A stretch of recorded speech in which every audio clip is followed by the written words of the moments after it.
स्पर्धेच्या युगात आज आपण सगळे मेटाकुटीला आलेलो आहोत। मात्र पुण्यात ही एक अशी स्पर्धा आयोजित करण्यात आली आहे जी फक्त आनंद देणारी आहे।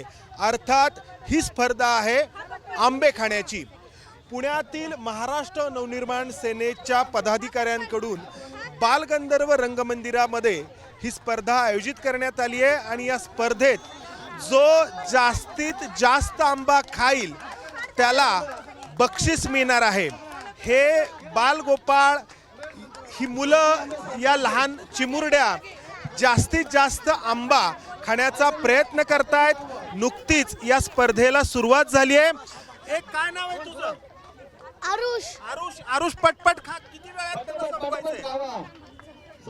तर आपण याला डिस्टर्ब करायला नको। या मुलांसोबत त्यांचे पालक या ठिकाणी आहेत आणि जो कमीत कमी वेळेत जास्तीत जास्त आंबे खाईल त्याला पुन्हा आणखी एक आंब्याची पेटी बक्षीस म्हणून मिळणार आहे।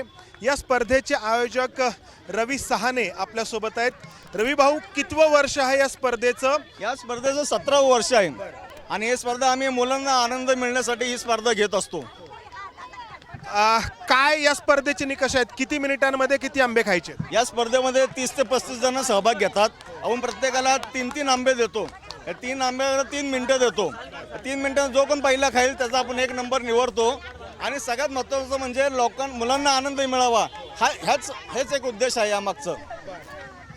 ताई, तुम्ही या आयोजनामध्ये आहात।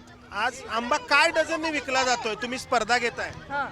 या वर्षी एकतर आंबा खूप महाग आहे, तरी आम्ही मुलांच्या आनंदासाठी हा आंबा काय स्पर्धा ठेवलेली आहे। रवी भाऊ, आता या मुलांच्या अच्छा 2 मिनिट झालेले आहेत। अच्छा, 2 मिनिटं झालेले आहे। 2 मिनिटं झालेले आहे। आता 1च मिनिट राहिलेला आहे। 1 मिनिटामध्ये आणखी एक आंबा, म्हणजे 3 मिनिटांमध्ये 3 आंबे खाऊन इथे संपवायचे आहेत आणि बक्षीस असणार आहे। आंबेच देणार आपण त्या मुलांना। आंबेच देणार आहे। आता हे आंबे जे आहेत, तर हे आंबे अच्छा या मुलांनी पहिला नंबर मिळवलेला आहे। 3 मिनिट पूर्ण होण्याच्या आधी 3ही आंबे यांनी संपवलेले आहेत। त्याचे पालक कुठे आहेत? अच्छा, अभिनंदन। थँक्यू। आणि मी ओम प्रफुल्ल शिंदे आणि मी त्याची आई आहे साधना प्रफुल्ल शिंदे।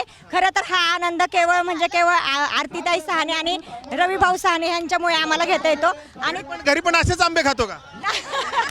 नाही, ही स्पर्धा आहे ना, त्यामुळे स्पर्धेमध्ये असंच घ्यावं लागतं। तुमचा काय अनुभव आहे? तुम्ही मुलाला घेऊन आला?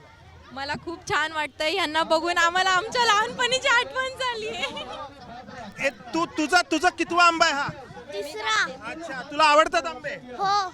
अच्छा, मग किती वेळात संपवायचं तुला? आणखी 2। अच्छा, संपव पटकन, संपव। संपला का तुमचा संपला? संपला दुसरा चालू आहे, तिसरा पण।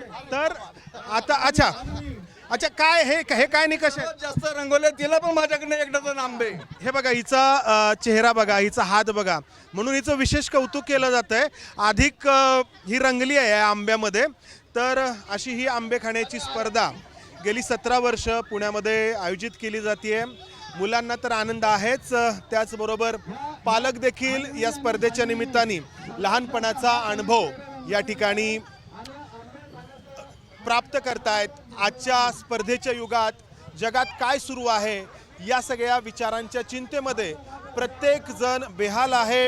युद्ध कधी थांबेल, महागाई कधी कमी होईल आणि सर्वात महत्त्वाचं म्हणजे आंबे कसे विकत घ्यायचे। मात्र या सगळ्या चिंतांपासून दूर असलेली ही मुलं या स्पर्धेचा आनंद या ठिकाणी साजरा करतायत। स्पर्धेच्या युगात ही अशी स्पर्धा आहे जी प्रत्येकाला हवीशी वाटेल। कॅमेरामन अमोल गवाळेसह मंदार गोंजारी, एबीपी माझा, पुणे। एबीपी माझा, उघडा डोळे बघा नीट।